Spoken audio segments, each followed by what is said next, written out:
Good thing I'm not claustrophobic. Hey everybody, thanks for tuning in. We're gonna start this video just rolling ASAP because I am hauling butt to get into an area that I really want to explore some more and I want to show you guys. And so I'm talking while I hike. You know, this is an area I've been in before, but it's so rich in history and archaeology that every time I come in, I end up finding something new. And that's what's so cool about it. You can come in here probably for a lifetime and still find things you hadn't seen before, or go to places that you'd seen but you just didn't have the time to get to. Whew. Man, that was some work. Finally down on the canyon bottom. I think I'm gonna take a quick pause, grab a little water, maybe put a little sunscreen on. I don't want to be looking like one of those ancient ruins when I'm 50.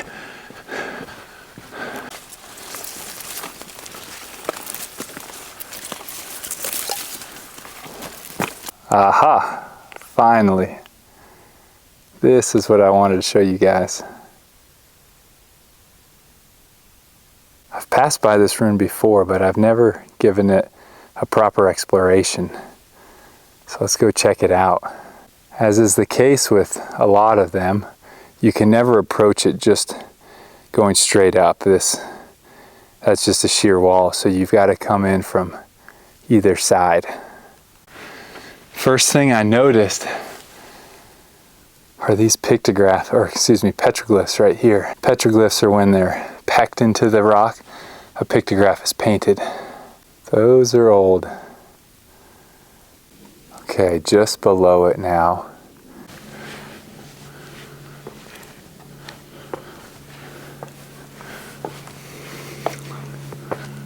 Okay, wow.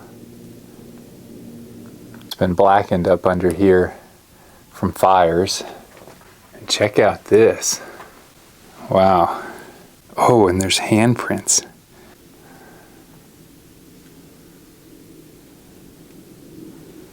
Ancient corn cob. Huh. It's crazy how long things last out here in the desert. There's a bunch more up under here too.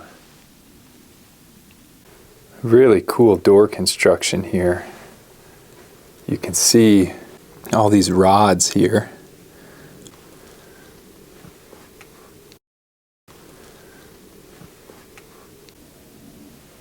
Check this out, the back side.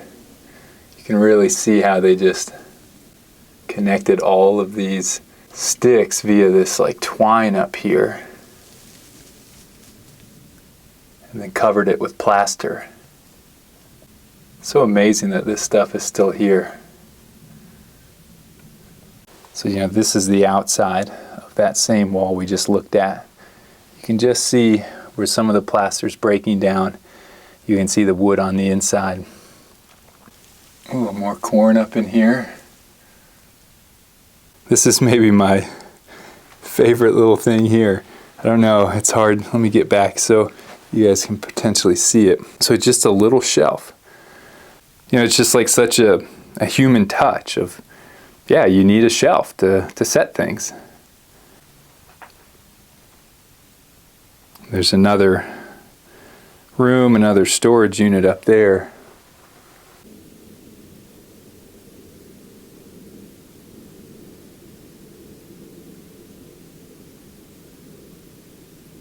There's a great example of fingerprints up in the mortar as they would have pushed it up into the area between the wall and the ceiling.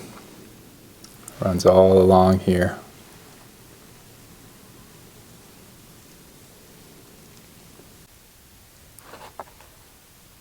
And so moving along, sorry the sun is a bit harsh, I know. That is cool. Look at that little window there.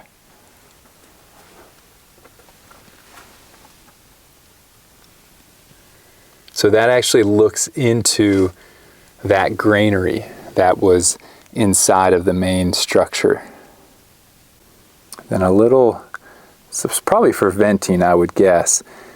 When they would build structures, I mean, they were not stupid. They understood that if you had a fire in an enclosed space, you would choke yourself out pretty quickly. So they figured out how to vent these things and bring fresh air in and take the smoke out. So I've been so engrossed with everything down here that I almost forgot about all this up here until I took a step back. Wow. That is crazy. Look at that thing. It's kind of creepy. I wonder how they got up there. It's like a fortress up there. And so this was, I walked down to see if you get up that, but definitely not. Although I will say that's a short enough distance. They could have definitely had a ladder that potentially got them up there. And then maybe you could walk along that ledge to get over there. I wonder, is that the only way via ladder? So the ledge system runs along there and around the corner where I see some other masonry wall there. So I'm going to follow around. I'm going to go up over around that corner and see if that is potentially a way to get up top. Ooh, look at that. Huh. Some more petroglyphs. What is that thing? Wow. So this is where that ledge finishes. And that's that other little masonry wall that I saw. It looks, well, it looks tight, but it does look possible to crawl through there and then around the corner. I think I'm definitely gonna have to leave the backpack. I mean, that's like, better not take too full of a breath or I'm not fitting through there. So I think leave the backpack, probably just bring my phone and maybe my little like 360-degree camera and leave the big camera back. If you notice a loss of audio quality, that's why. But yeah, let's go see if I can crawl through that.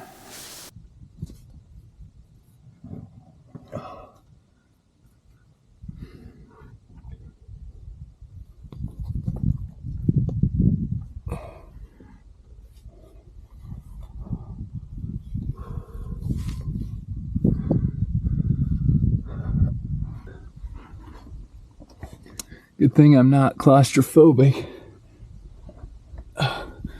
So here's the little structure. If I didn't feel like I could shimmy through this without touching that, then I wouldn't do this, because I would never want to put pressure on an ancient structure. So I've read that the ancestral Pueblo, when they were living in this, really defensive time period, they would build these defensive walls that would block off some of the approaches to sites. Or perhaps they just put that there to slow down anybody, and then they could just be standing on the other side, with a spear. And I mean, I'm pretty unable to fight right now if I was an enemy that was trying to come in here.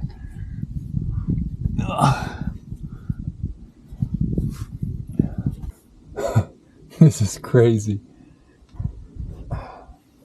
This is so wild. Excuse the sounds of pain. This rock is not the most friendly on your knees. So I'm out of the biggest squeeze.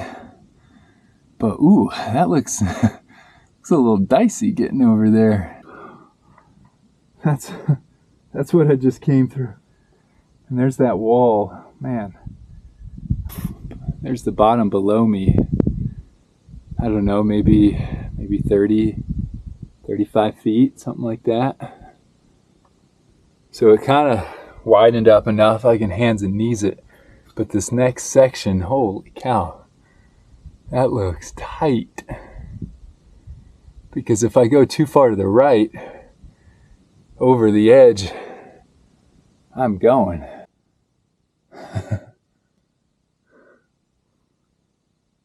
Yeah, I think this would definitely deter any attack from an enemy.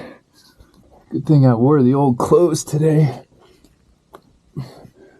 Forgive the grunts. This is actually pretty hard.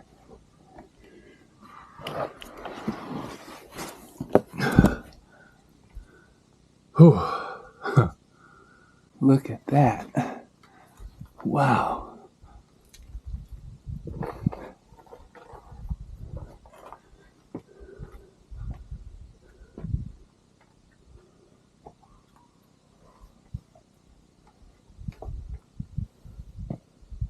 Holy cow.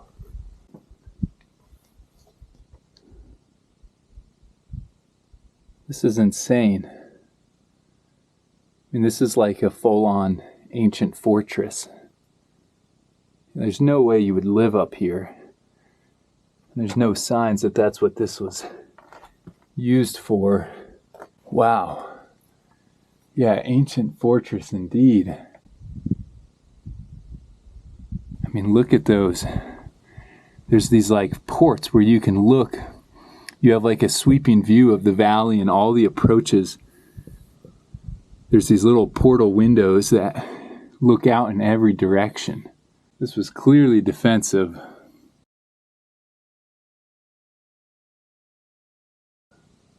Look what's right above me. Wow. That is creepy. I don't know if that's supposed to intimidate or if that's some kind of a clan symbol. I don't know.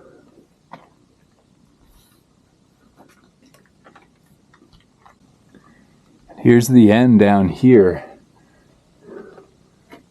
I don't know if that's always been the end or if that's just the rest has fallen down over time. There's the ledge. So down beneath here is where the main ruin was, the main site.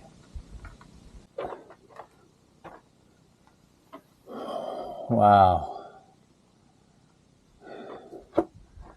So check out some of these pictographs here.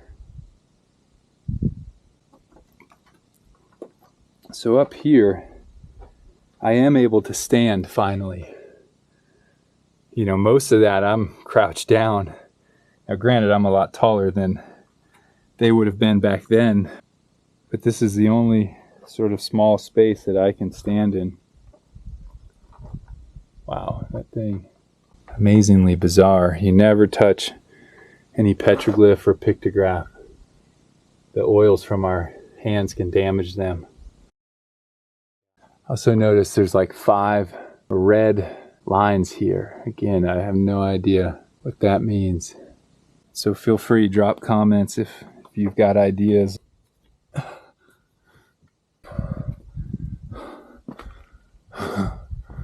Whew. I mean, I've seen plenty of defensive structures and things like that out here in the Southwest, but I mean, that was just, yeah, I mean, that was like another level of defensive. You know, I mean, almost like what I'd call paranoid. You know, how many of those little window ports so that they could have seen, you know, every direction. You know, maybe they had like just sort of the last ditch supplies up there. And then in the case of emergency, they would probably climb a ladder up there and then pull the ladder up and then just, I guess, just fight it out till the end. I don't really know, or fight it out till the enemy left. Man, if those walls could talk, I would be so curious. If you guys are enjoying exploring the Southwest with me, hit subscribe, give this video a like. Thanks for coming along. I mean, that was quite a saga. I hope you enjoyed it. Drop a comment below. I'll see y'all next time.